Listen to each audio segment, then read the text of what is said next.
Halo Sobat Koders, apa kabar? Dan kita sudah masuk ke pembahasan tentang MongoDB. Dan buat teman-teman yang belum tahu MongoDB ini apa, mungkin bisa teman-teman simak slide berikutnya. Bahwa MongoDB ini punya jargon yang artinya MongoDB ini merupakan database yang berbasis dokumen, dan dokumen ini atau isinya atau datanya itu bebas, suka-suka kita membuat strukturnya sehingga bisa lebih mudah diimplementasikan di dalam kode. Dan kalau misalkan teman-teman lihat di dalam situsnya di mongodb.com, ini teman-teman bisa lihat ya, di sini banyak sekali informasinya, mungkin kayak produk-produknya ada apa aja, kemudian biasa digunakan untuk apa ya, untuk operasional, transaksional, terus analytical, atau untuk aplikasi mobile. Nah, ini dia masuk atau fit bisa menggunakan MongoDB ini.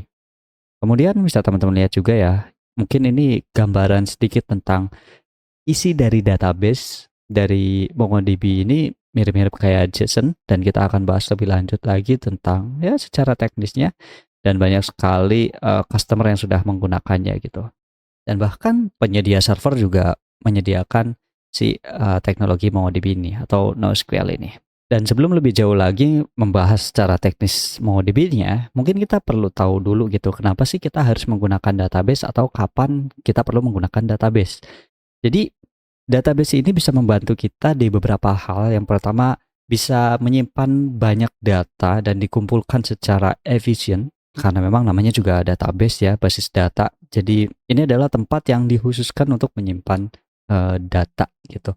Dan memiliki beberapa tools atau banyak tools seperti fungsi untuk query, membuat data, mengubah data, atau bahkan menghapusnya gitu ya. Jadi bagaimana supaya data ini dibuat atau kita tampilkan gitu. Nah, database pasti menyediakan tools atau fungsi-fungsi ini. Dan yang paling penting lagi, karena ini ngomonginnya sifat data gitu ya, jadi data kita kumpulkan, dan mungkin data yang kita simpan ini ya bukan hanya data public, tapi data private juga, atau data yang bersifatnya kredensial gitu. Nah, tentu saja si database ini pasti memiliki fitur keamanan dan akses kontrol atau kendali akses data.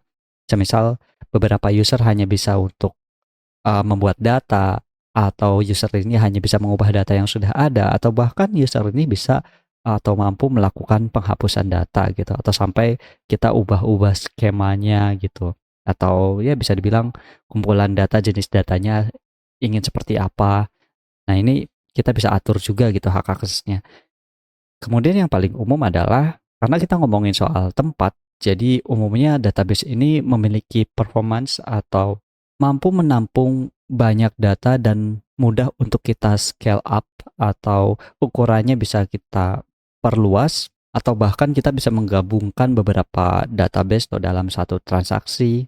Dan ini keunggulan dari database. Jadi bisa dibilang database adalah software yang digunakan untuk mengumpulkan data di luar dari program yang kita buat, sehingga program atau sistem kita itu pada saat ingin menyimpan data secara kolektif, secara banyak, dan bisa diatur lebih mudah, ya kita akan menggunakan database ini.